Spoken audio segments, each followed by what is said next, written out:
composto por Melissa, Ana Clara, Ana Júlia, Ana Beatriz, Emily e Raika. E hoje vamos explorar dois conceitos fundamentais da química, a geometria molecular e as forças intermoleculares. O nosso objetivo aqui hoje é ensinar para vocês sobre a geometria molecular e as forças intermoleculares, para que vocês realmente aprendam e possam aplicar isso na prática. Bom, para compreender o que virá a ser dito nas próximas explicações, é preciso entender os conceitos básicos e determinantes que eu irei explicar. Primeiro, eu vou começar com os conceitos de metais e não metais. Os metais têm alta facilidade de transformarem em cátions, já que têm poucos elétrons na sua camada de valência. Já os não metais, como os gases nobres, são mais estáveis que os demais, já que têm um número de elétrons próximo a 8 em sua camada de valência. Para compreender os conceitos de forças intermoleculares, é necessário compreender primeiro os conceitos de ligação iônica. Ela forma íons a partir da perda ou ganho de elétrons. Inclusive, se perder mais carga negativa, vira um cátion, e forma cristais iônicos quando os menos íons se organizam de maneira cristalina, onde cada cátion é cercado por íons negativos e vice-versa. Sobre a energia de ionização, ela é a força necessária para se retirar um átomo da camada mais externa de um átomo.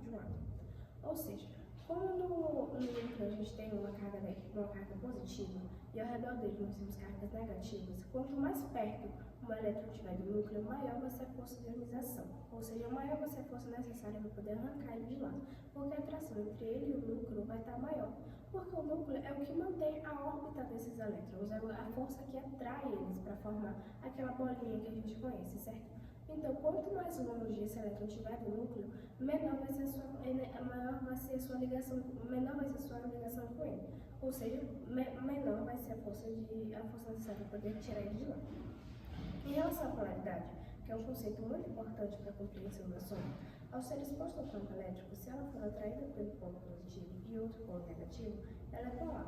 Caso contrário, ela é apolar. O principal exemplo de uma molécula polar é a molécula de água. As moléculas de O2 e H2 se atraem e dão água, por exemplo, a tensão superficial que será mostrada no experimento. Um aspecto relevante da polaridade é a solubilidade. Dentro da química, semelhante se dissolve semelhante. Na maioria das vezes, o que se dissolve em água não se dissolve em óleo, porque elas são opostas nos quesitos de polaridade. Agora, o último conceito fundamental são os conceitos de formação e de ligação, ou seja, covalente e iônica. A covalente, ela normalmente se estabelece entre elementos não metais. Acontece entre dois átomos onde ambos trocam elétrons para alcançar a estabilidade. E a iônica normalmente ocorre entre um metal e um não metal. Ocorre quando dois átomos compartilham seus elétrons entre si. Agora, eu vou falar sobre a geometria molecular. A geometria é importante para nós entendermos como as moléculas interagem entre si e como as reações químicas acontecem. Isso porque ela determina as propriedades físicas e químicas das moléculas e ajuda na compreensão de como as moléculas se organizam sólido em líquido ou em um gás, por exemplo. Mas, afinal, o que é geometria molecular? A geometria é uma figura geométrica que demonstra como a molécula está disposta no espaço pelas posições dos núcleos dos átomos em relação aos outros. Para vocês entenderem melhor, eu vou dar um exemplo. Ele é semelhante ao que acontece com o ímã. O ímã atrai ou repele outro ímã, certo? Pois bem, para formar a geometria das moléculas, os elétrons da camada de valência fazem basicamente o mesmo papel. Atraem de um lado, repelem do outro, formando assim, produzindo assim, um desenho molecular, geométrico molecular. Legal, né? As formas como as moléculas se encaixam variam, como um jogo de construção de peças com várias formas tridimensionais. E os principais tipos são a geometria linear, a trigonal plana, a piramidal, a tetaédrica, a bipiramidal e a octaédrica. A camada de valência é a última camada mais externa do átomo, onde contém elétrons. E quanto mais distante do núcleo do átomo, maior o nível de energia. Os elétrons da camada de valência são responsáveis pelas interações químicas entre átomos, como as formações de ligações químicas. Eles determinam a reatividade e o comportamento químico do elemento, já que os átomos tendem a perder, ganhar ou a compartilhar elétrons para alcançar uma configuração estável, normalmente semelhante à dos gases nobres. As características mais importantes são os números de elétrons da camada de valência, a regra do octeto e as ligações químicas, mas como alguns já foram citados anteriormente, vou falar só dos números de elétrons da camada de valência, que está se referindo à quantidade de elétrons presentes na camada mais externa do átomo. Isso varia dependendo do elemento metal, não metal e dos gases nobres. Como foi citado anteriormente, eu só vou dar mais uma incrementada, né? Os metais têm mais elétrons na camada de valência, geralmente de 1 a 3, e tendem a perdê-los para formar íons positivos, no caso os cátions. Os não metais têm mais elétrons na camada de valência, geralmente de 4 a 7, e tendem a ganhar ou compartilhar elétrons para completar a camada.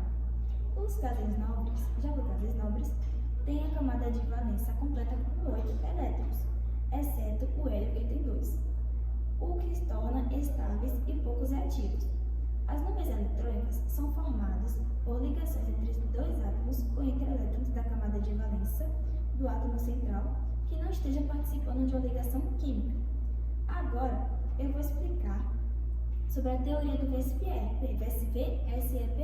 criada pelo canadense Ronald Gillespie. A teoria de repulsão dos pares eletrônicos da camada de valência aponta que os pares eletrônicos do átomo central se comportam como nuvens eletrônicas que se repelem, portanto, tendem a manter a maior distância possível entre si. Mas as forças de repulsão eletrônicas não são suficientes para que a ligação do átomo seja desfeita. Essa distância é verificada do ângulo formado entre eles.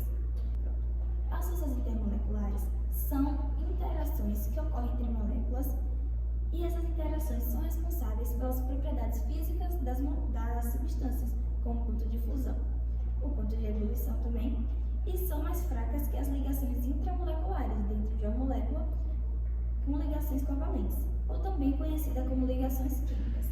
As forças intermoleculares dependem da polaridade da molécula. As moléculas apolares, por conta da formação de cargas formais da natureza positiva e negativa, as moléculas também podem interagir com íons e podem ser dispostos em intensidades diferentes.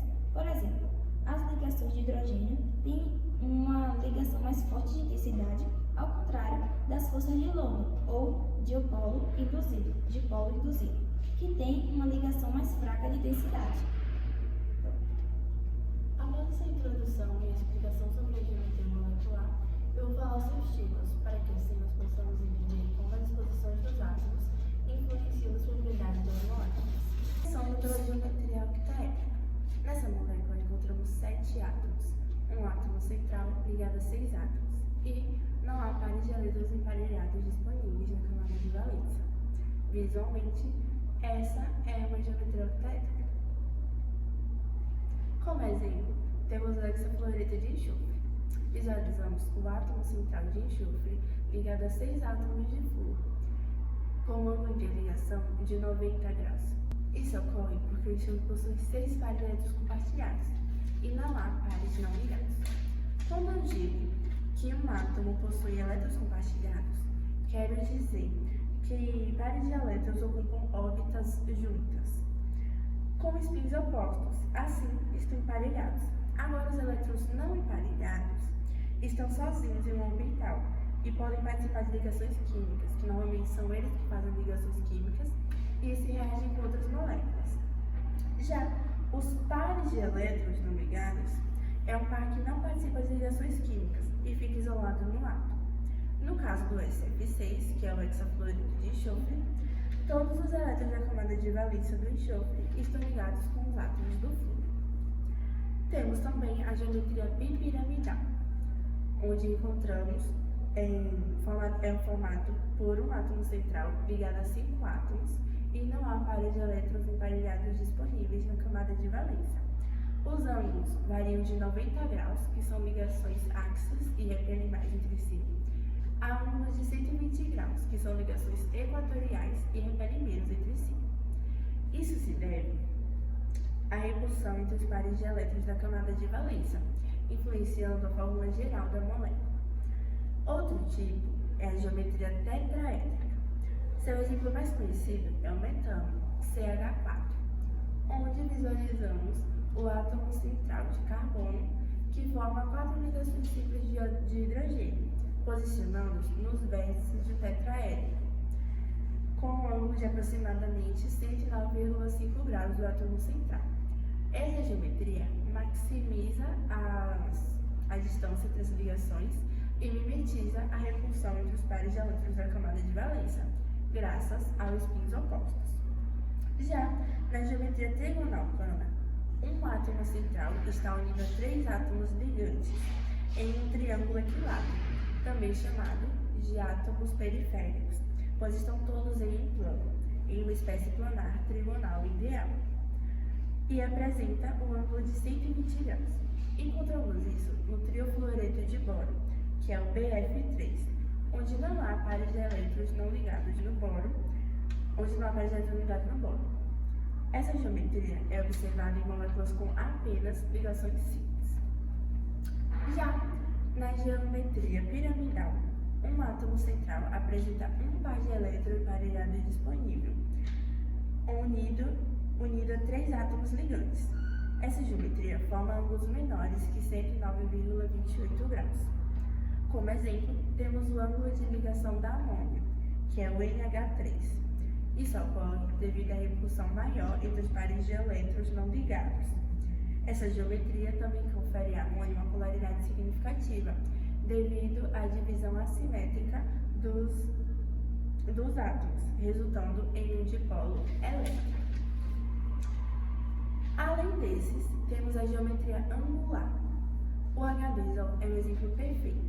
Nele, visualizamos 2 moléculas de hidrogênio, que são eletropositivas, e formam um ângulo de 90 graus do átomo central do oxigênio, que é eletronegativo, e resultado da repulsão dos pares de elétrons não ligados no oxigênio. Assim, os átomos de hidrogênio se afastam-se um do outro. Essa geometria é crucial para as propriedades únicas da água, como polaridade, que inclusive a água é uma molécula polar, e a sua solubilidade, por exemplo. Por último, temos a geometria linear, observada em moléculas diatômicas e, em alguns casos, triatômicas, quando não há diferença de polaridade. Forma-se uma reta de 130 graus. O H2, como exemplo, temos o H2, que são 2 moléculas iguais de hidrogênio e formam uma ligação covalente simples. Podemos encontrar o hidrogênio, por exemplo, em combustíveis, e, inclusive, a reação de oxigênio com hidrogênio é uma alternativa limpa para combustíveis. Hidrogênio na produção da amônia, hidrogênio na presença de gases, na formação da água, entre outros. Um outro exemplo de onde podemos encontrar o hidrogênio é nas sucessões moleculares, que são interações, como ele já tinha dito antes, interações que ocorrem entre moléculas, sendo fundamentais para entender as propriedades físicas das substâncias. Elas são distintas nas ligações químicas, que mantêm os átomos unidos dentro de uma molécula, mas desempenham um papel crucial na determinação de características como solubilidade, ponto de ebulição e estado físico, que é o sólido, líquido e gasoso. A importância das forças intermoleculares se reflete em diversos fenômenos do cotidiano. Por exemplo, a alta tensão superficial da água, que permite a alguns insetos caminhem, bem entre aspas, sobre a superfície, que é resultado de forte ligação de hidrogênio entre moléculas de água, que é a força intermolecular mais forte que existe, por sinal. Além disso, essas forças influenciam processos biológicos, como a estrutura do DNA e a interação entre proteínas. A navegação de hidrogênio é um hidrogênio ligado ao flúor, nitrogênio ou oxigênio. Ocorre em moléculas polares, temos 2 interações que ocorrem em moléculas polares e a outra uma em moléculas apolares. Ocorrem em moléculas polares que têm o hidrogênio unido a elementos eletronegativos e com volume atômico baixo. É a força intermolecular mais forte que existe, pois há uma grande diferença de eletronegatividade. Um exemplo prático é o fato do gelo flutuar na água. O gelo é menos denso que a água e, consequentemente, flutua nela. Isto ocorre porque, enquanto no estado líquido, As ligações de hidrogênio que ocorrem na molécula de água estão dispostas de uma forma desorganizada. Já as ligações de hidrogênio que ocorrem nas moléculas de gelo estão mais espaçadas, mais unidas e organizadas, formando uma estrutura rígida que faz com que as moléculas ocupem um espaço bem maior do que ocupariam no estado líquido. Após as ligações de hidrogênio, temos a força intermolecular de polo, que ocorre em moléculas polares também, que têm polos permanentes, ou seja, uma parte da molécula é sempre ligeiramente positiva, enquanto a outra ligeiramente negativa, havendo momentos temporários de atração intermediária. Ela não é uma atração tão forte quanto a atração de ligação de hidrogênio, mas também não é tão fraca, não precisa de tão pouca força, não é tão fraca quanto a ligação em dipolo. Os elétrons, na força intermolecular de polo, eles são distribuídos de forma assimétrica. Assim, o elemento mais eletronegativo atrai elétrons para si. Um exemplo é a atração do hidrogênio com o Cl, o cloro. O cloro é mais eletronegativo do que o hidrogênio, então os elétrons serão mais atraídos para ele porque ele é mais eletronegativo que o hidrogênio, que é eletropositivo. Um exemplo também prático é uma conversa onde pessoas não têm muita química assim, mas compartilham interesse em comum. Uma conversa que pode ser fraca de vez em quando, mas tem aqueles interesses e aquela conversa gostosa, mas não vai dar algo muito sério, uma amizade muito forte, um relacionamento, porque você tem poucos interesses em comum. E temos a interação em um dipolo, que é a interação mais fraca. O dipolo ocorre em moléculas de forma similar e é constituído pela atração não gravitacional que ocorre em todas as moléculas e é o único tipo de atração que ocorre entre moléculas apolares. Sim, ele é o único. Os elétrons estão distribuídos em sua nuvem de forma uniforme e não há uma formação de dipolo elétrico. Porém, quando as moléculas apolares se aproximam, induzem uma formação de dipolos temporários. Nos estados físicos, sólidos e líquidos, as moléculas estão tão próximas que forma-se uma deformação instantânea das nuvens eletrônicas e originam-se polos negativos e positivos. E tem o íon dipolo. Um exemplo prático do íon dipolo seria, imagina que tem uma festa no IFBA e está todo mundo no pátio. E nesse pátio tem um grupo de pessoas no meio do pátio dançando, chamando muita atenção de quem está em volta. As pessoas que estão em volta começam a observar. E as pessoas que estão no meio, esse grupo que está no meio dançando no meio do pátio, começa a chamar a atenção das pessoas que estão em volta, fazendo com que eles estejam vestidos, as pessoas que estavam querendo dançar também, vão dançar também. Assim é a força íon dipolo. Os íons, que são as pessoas que estão no meio do pátio, interagem com as moléculas polares, as pessoas que estão em volta, criando uma interação forte que ajuda a estabilizar a ligação química, fato conhecido por regra do octeto. Nessa ligação, a ligação íon dipolo, também é conhecida por ligação eletrocovalente. Ocorre a formação de cátions e ânions. Cátions são íons positivos e ânions íons negativos. Por esse motivo, recebe o nome de ligação iônica. Após a explicação da atração intramolecular, eu vou falar sobre a relação entre geometria molecular e forças intermoleculares. Bom, a geometria molecular diz respeito à disposição dos átomos em uma molécula, enquanto as forças intermoleculares são as interações que ocorrem entre elas. Essas duas características estão intimamente ligadas. A forma como os átomos estão organizados em uma molécula influencia diretamente como ela interage com outras moléculas. Por exemplo, moléculas com geometria que permitem a formação de ligações de hidrogênio tendem a ter forças intermoleculares mais fortes, que ocorrem quando os átomos de hidrogênio se ligam a átomos eletronegativos, como o flúor, o nitrogênio e o oxigênio. Por serem forças mais fortes, resultam em propriedades com maior solubilidade em água. Além disso, a geometria pode afetar o estado físico de uma substância, que é determinada pela pressão e pela temperatura. Em sólidos, essas forças intermoleculares são mais intensas, mantendo as moléculas fixas, e em líquidos, essas forças ainda são significativas, mas permitem maior movimentação. E em gases, as interações são fracas, levando a um comportamento mais aleatório. Em resumo, a geometria molecular determina como as moléculas se arranjam e interagem umas com as outras, influenciando suas propriedades físicas e químicas. Assim, a geometria molecular influencia as forças intermoleculares que afetam propriedades como ponto de ebulição e solubilidade. Então, você deve ter entendido o que é força intermoleculares.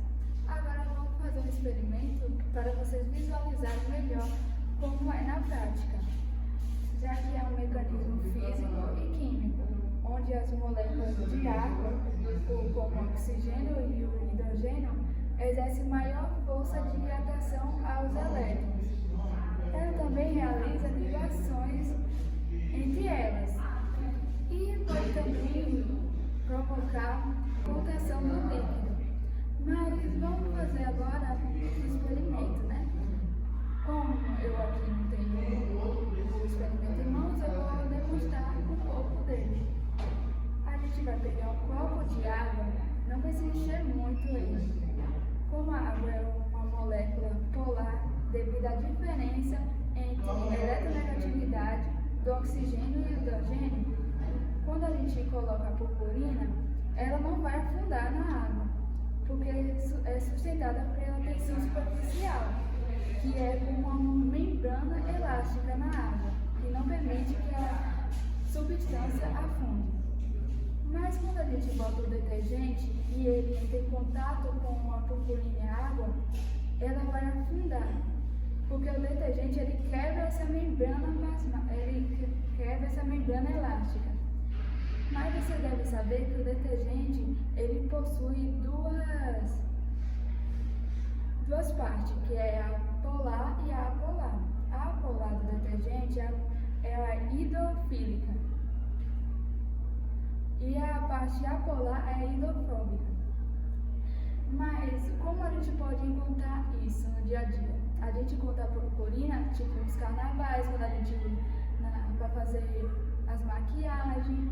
A água a gente encontra muito, em rios, mares, cachoeiras, mas o detergente a gente encontra mais assim na hora de lavar os pratos.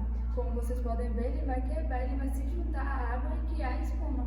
Por isso que ocorre essa quebra da membrana elástica. Então, através dessa explicação, podemos concluir que a geometria molecular refere-se às disposições espaciais dos átomos em uma molécula. Esta é crucial, pois determina as propriedades químicas e físicas das substâncias e interações com outras moléculas. A geometria molecular é determinada pela teoria de repulsão dos pares de elétrons da camada de valência, VS-LPR, que é uma maneira de prever a forma das moléculas com base na repulsão entre os pares de elétrons da camada de valência, sendo a última camada de um átomo a mais eletronegativa e onde ficam os elétrons, que se envolvem nas ligações químicas, ou seja, pares de elétrons ligados. Já os não ligados estão isolados no átomo, como eu falei anteriormente, e essa repulsão ocorre por conta da carga negativa. Já as forças intermoleculares são interações que ocorrem entre as moléculas, como por exemplo pontos de ebulição, solubilidade e dureza.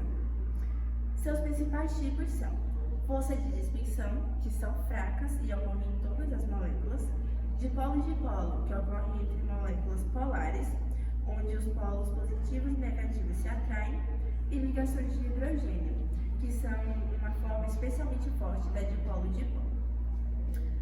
A geometria molecular afeta diretamente as forças intermoleculares. Por exemplo, moléculas com geometrias que favorecem a polaridade tendem a ter relações de polo-dipolo mais fortes. Assim, compreendemos que a geometria é essencial para prever o comportamento das substâncias e afetar diretamente as suas condições, sendo ela os seus tipos da geometria molecular: linear, angular, piramidal, bipiramidal, tetraédrica, octaédrica e triangular plana. Ah, Júlia, você falou, não entendi nada. Vocês explicaram, não entendi nada. Não entendi nem a diferença entre a geometria molecular e as ultramoleculares. A principal diferença entre elas é a teoria da repulsão dos pares de elétrons da camada de valência e que a geometria refere-se às disposições dos átomos para formar a sua forma, como nós visualizamos, é o formato dela. Já as forças ultramoleculares dizem respeito às interações entre as moléculas, é a força entre essas moléculas que aproximam elas. Terminei. Eu amo